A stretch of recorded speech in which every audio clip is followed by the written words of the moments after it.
Ladies and gentlemen, welcome to our 22nd year on the air. 22nd years of education exchange. It's a pleasure to have Horn Elementary School with us tonight. Thank you. And it makes it a very special night to be on the air doing this for 22 years. Thanks to John Carhoff, the guy that you see there in the control room. He has never been on the stage before. To Mike Peterson, who is the floor director now, and our guests from Ernest Horn. Thank you. And we'll start with you. You are the principal and the leader, and I would like you to introduce yourself to our audience and introduce all the bouquet of wonderful people that are with us tonight. Absolutely, I'd be more than honored. My name's Kristen Cannon. I'm the principal at Horn Elementary. This is my 8th year there, and it's a wonderful school, and we are really excited tonight to showcase some wonderful events that are happening at our school. I'd like to introduce Tom Paulson. He is a Horn parent, and daughter Isabel. She is also one of our 6th grade students. Peggy Powell, our guidance counselor, and Mike Overhold, who is a Horn parent, as well as has been working with Peggy on introducing a citizenship group to our upper elementary students at Horn. This is a pioneer kind of program that you started at Ernest Horn, and thanks to Michael, of course, for his initiative. But tell me the story. How did it start? You know. One thing that we really try to do at Horn is we try to have families and parents come in. We also like to bring in the community, and Mike approached me about starting a group with some students focusing on citizenship and bringing some of the virtues from classical studies into the school and talking with students about those and what they meant and how they pertain to their life. So I asked Mrs. Powell, who does a lot of her curriculum, is on character education, citizenship, core values, and virtues that we really work on at Horn and instill in our students, to collaborate with Mike on this project. And so, do you want to tell a little bit about how you guys went about setting everything up and selecting students? Sure. We went to the 5th and 6th grade teachers and asked them if they had students that they thought would be interested in doing a citizenship group, and we explained to them a little bit, and they selected several students. I had those students come in and talk, and I told them a little bit about it, and the ones that wanted to be a part of it volunteered, and that's how we gathered the students together. And to your right side is one of the warriors, right? And the most successful kids in this program, right? How many kids do you have? There are 11 students. 11 students. And they all do very well. And Isabel is going to graduate this year, right? Yeah. She's going to leave you. She is. So before we come back to you, Isabel, and come to Tom, your dad, I will talk a little bit with Michael. How did you come up with this idea? So I was a 2014 Obermann Graduate Fellow at the University of Iowa, and I wanted to work with elementary students. I have several children at Horn, and I want to be involved with it. And I thought, I had this idea, and it was a really strange idea, actually. The more I look back on it, it involved ultimate frisbee, but I wanted to use my studies in classical philosophy. And it became apparent very, very soon that what I was wanting to do was just not going to work, not with the time that I had to spend on it. So I attended the Institute. This was in January of 2014. And one of the things we had to do every day is, and several times through the day, is say, here's my idea, here's how I'm going to create it, essentially. And it more or less changed during that first week, from being an ultimate frisbee type of activity to being a guidance counselor curriculum, which sounds a whole lot more boring a project, but I do boring, and so I really loved this and began to pour myself into the writing of it, and it just made a lot more sense. It allowed me to do a lot more with what I had been trained to do at the university. Well, can you tell our audience here and our viewers whether on the little screen of the TV or on the computer, people are going to watch us on their phones and so forth, what are the objectives of the project? So there are 3 key sections. There's the self-knowledge section, there's the personal development section, and then there is the civic responsibility section. And so, Kind of stages? Yes, sir. Yeah. Yeah, and this comes from Plato's Alcibiades 1, the 3 main sections. And the objective for each section is, first of all, that they get to look at themselves in a different light, a little bit more observably, if that's a good adjective for it. They go through a couple of philosophical exercises that allows them to look at themselves. In search of identity. In search of identity, yes. And following the Delphic oracle of know yourself. And then the second part is they start thinking of, okay, what kind of, if I could take control of my learning environment a little better, what would I do to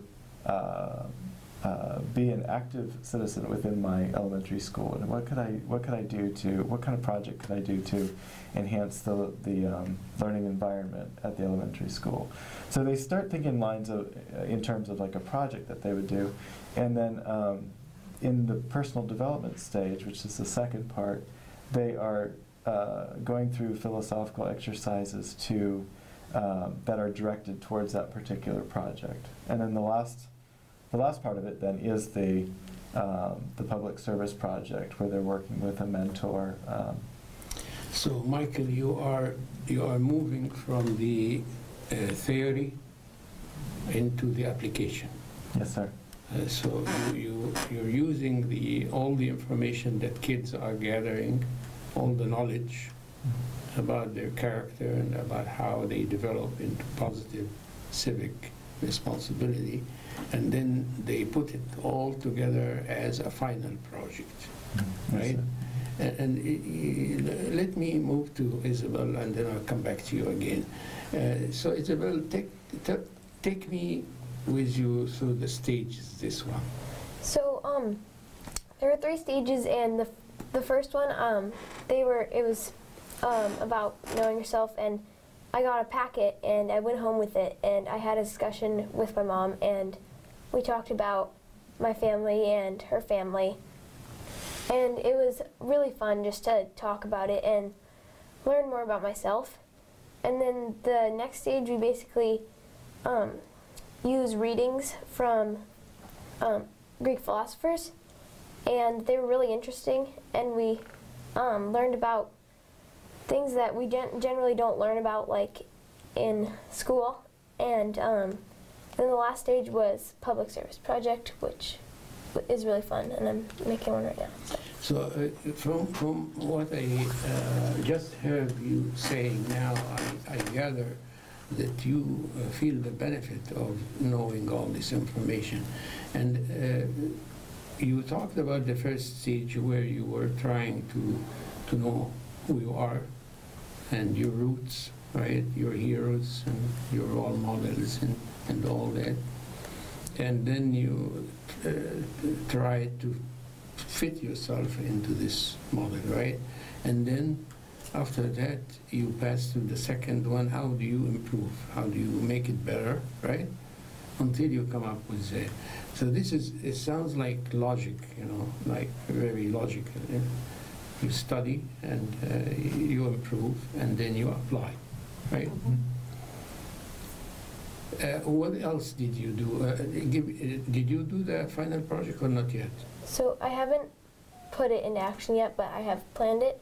And so I'm doing a comedy night, and I'm going to raise money for the Ganges River. For? The Ganges River. Oh, okay. So you wrote the scenario of the, is it a play or kind of? It's like, I think I'm going to have students come up and tell jokes and maybe like sell some popcorn or maybe have an admission fee, and then the money I'm going to donate it to the Ganges River in India. Great. Tom, now you observed your daughter getting all this learning experience. Yes. At school. How was your first reaction, honestly? And Well, then how did it change? Sure. Mike introduced the idea to me and wondered if Isabel might be interested in it. So we talked to Isabel, and she's a pretty easygoing kid and open to ideas and suggestions, so she was very interested and jumped in. She seems to enjoy it a lot, and it's more than just having just class discussions.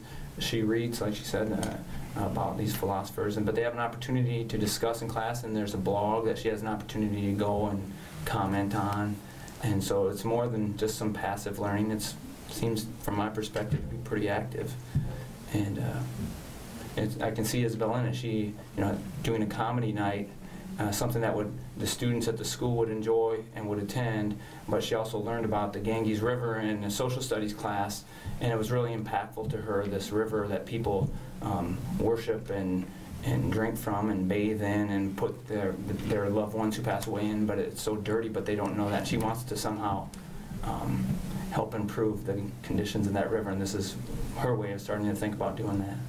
But didn't you have the feeling when she brought you the curriculum and showed you the plans that this may be a little for upper class kids, maybe for secondary school?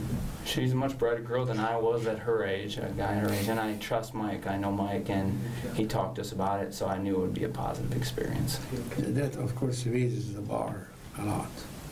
I mean, treat the kids on a higher level instead of looking down to their abilities, right? Mm-hmm. And that's probably part of your aim too, is to let them feel that they can understand that. Mm-hmm. Well, definitely in my generation, probably it would have been impossible, but this is a generation of well-informed generation, right? They get all the access to information and a lot of this, so their ability to absorb this and digest it and assimilate it is for sure different than the older generation. My first reaction would be, wow, how can you read Aristotle? So whether you can read that, or can you understand Plato or whatever. But then you'll be surprised at how much you know already. Do you feel the same way, Isabel? Yeah, definitely. It was really cool to learn about things that generally aren't in a normal school curriculum, and I thought it was going to be super difficult, but actually I understand it pretty well. When you read about all those guys that probably look like me, with me, is there one of them you identify most with? Not necessarily. You like this writing, or like the analysis that this philosopher had provided you with? Well, I really like Aristotle, if I remember correctly, because he picks two extremes and then goes right into the middle, and I really like that because I think it's easier to understand. Back to you now. Yes, sir.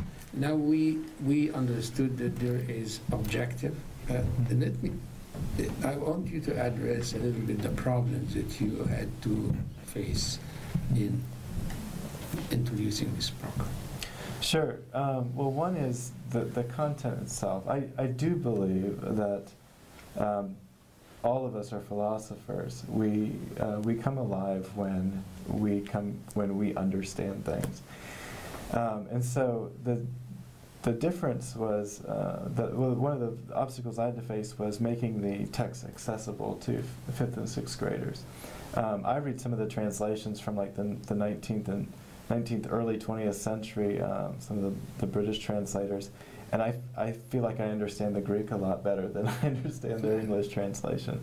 So one of my first things was to to select my passages that I wanted them to read, and that were applicable, and then make them, in light of what I was looking at in the Greek, make them accessible to a 5th and 6th grade level reading. And so that was my first, I think, one of the biggest hurdles. And it's a work in motion.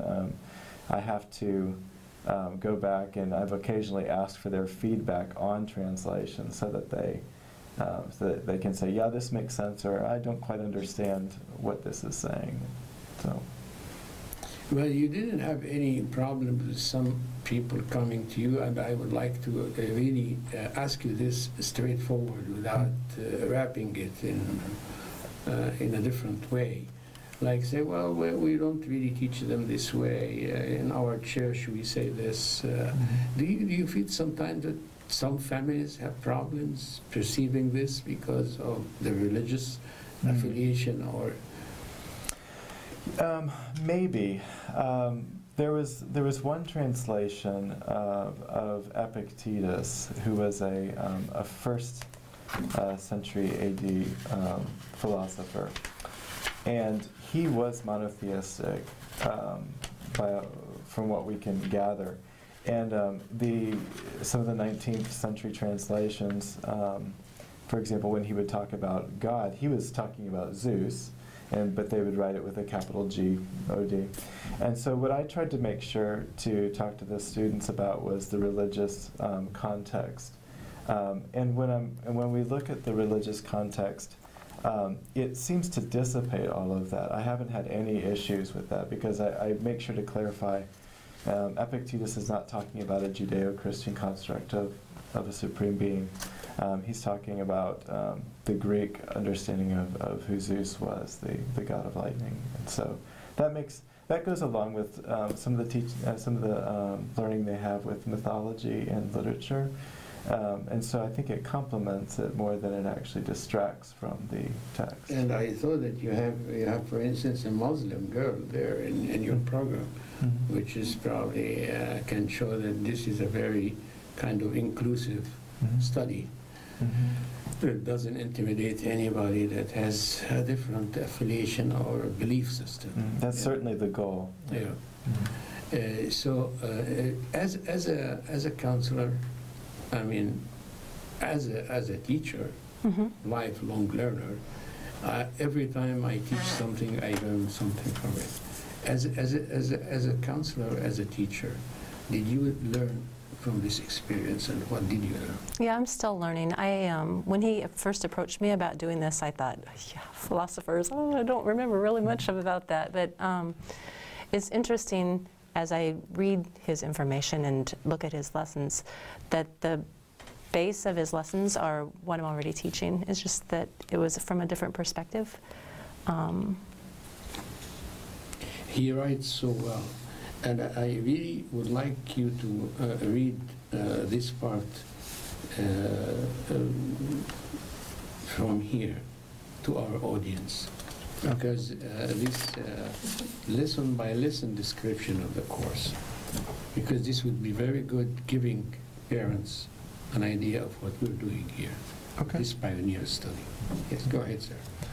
So lesson 1 is Socrates and Alcibiades. And this lesson looks at the foundational text on the care of the self to examine its core ideas as Socrates explains them to the youth Alcibiades. Lesson 2 on choosing heroes. Students consider what makes someone a hero from Plato's laws. Chapter 3 is called The Heroic You. The students read about the character Heracles from the Stoic Epictetus to explain how his obstacles led to him becoming a hero. The Stadium is lesson 4. Students look at ancient foot races as a metaphor of life to identify who training partners, spectators, and race officials are in their own lives. Mark Aurelius' acceptance speech is the name of lesson 5. Students look at how Marcus Aurelius lists his personal characteristics so that they identify from whom they received their skills and abilities. Lesson 6 is channeling Alcibiades. Students brainstorm and collaborate on ideas for how they could impact their school, which is a civic structure, with public service projects once they get the necessary training. Keep going? Yes, sir. Okay. Lesson 7 is on being wise. This is from the first cardinal virtue. Students distinguish wise from smart and discuss Plutarch's notion of being wise with the resources they have to complete their public service projects. On being courageous is lesson 8. Students contemplate Aristotle's definition of courage as a mean between fear and recklessness in order to estimate how they must handle important tasks in their public service projects. Lesson 9, is on being self-controlled. Students contemplate self-control as a civic virtue that Plato presents in his Republic in identifying the separate roles that students, mentors, school administrators have in the public service projects. Lesson 10, on being fair. Students anticipate what it means to be just as Plato defines by identifying the responsibilities they foresee in their public service projects. Lesson 11 is on being truthful. Students create a sober estimation of themselves. This is what you added. You added to the other cardinal. Yes, I did. Basic. Yeah, I needed 6 lessons, and so I went to Aristotle, who has a plethora of virtues. You added truthfulness and collegiality. Collegiality. That's so. Our audience now have an idea of how this is a rich course. It's a huge learning, and it's the basic of all the idea of democracy. You know that. Now, where are we going from here, Kristen? So from here, the students are going to be working on their projects with Mike and hopefully, and Peggy, and hopefully getting those set off the ground. A lot of our students are 6th graders, so we'd like to see them continue this and be able to do with it as much as they can, but we'd also like to see to offer this, next year as well to students. It's been such a wonderful opportunity. These students take their lunch times, they volunteer to do that, they blog, they've really just become perception of themselves and learning those values and then taking those and creating things that they're passionate about and ways to support them. It's what Isabel's doing with the comedy show. I've heard of other students doing a welcoming center to Horn for new students, different activities to help the animal shelters. These are things that kids are passionate about and they don't know how to do these things, and through Mike's guidance and Peggy's guidance, they're really learning how to take their values and things that are important to them and apply them to their elementary environment and learning. It's been wonderful. And Peggy, do you think this model can be emulated by other schools? I do think it can. The kids really enjoy it. They look forward to it. Yeah, I think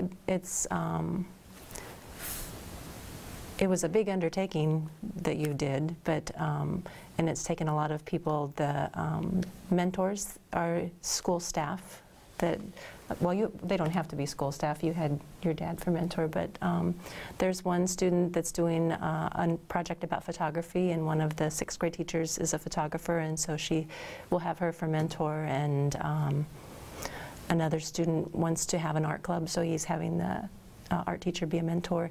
And then part of this too is after they meet with their mentor, then he has a plan where then they take it then to Kristen to be approved to make sure that everything would be all right. And that was another part of what Mike did. Great. Tom, do you talk to other parents about the program? How do they feel? I talked to my spouse about it, and we both feel that Isabel got an excellent experience, and we're hopeful that our son, who's in 4th grade, and we have a kindergartner, that they have an opportunity to do something like this as well. Can I ask you, what's your area of work or study? Yep, I work as a college administrator at the University of Iowa. I work at the Office of Admissions. So you are in academia, so you know how important this is to put the fundamentals for the education. I think this is very important. I think it would behoove the Iowa City School District if they could find a way to do this for as many students as possible. If other students get the same benefit out of it as Isabel, I think it would be an outstanding thing that they could adopt on a more citywide basis. Isabel, now you are going to leave school, and next year you are going to be in junior high, right? Where are you going? Which school? Northwest Junior High. So do you think you can preach a little bit that there? Say, we need a class like this here? I think they have a lot of clubs, and I think that Okay. the principal's very open to ideas about clubs, so that could be really cool if there's some sort of philosophy club. You need a principal like Kristen Cannon, enthusiastic and motivated, and let us look forward to that. We're trying to get a principal now to Northwest Junior High, now that the principal is moving to West High. Well, it has been a delight. Thank you. Thank Good you. job. And it needs a lot of courage and heart to do that. Oh, Right. thank you. And thank you for doing that. I mean, we need, that's how I see the role of parents into education, involvement, engagement. As they say in French, engagé. You get into there, and sure, difficult to sell your idea, but maybe you will find the right person to adopt it and carry it forward, right? You're hopeful, I right? am, yes. So you think you can move this to the secondary level, but you have to rewrite the whole curriculum, huh? Yeah.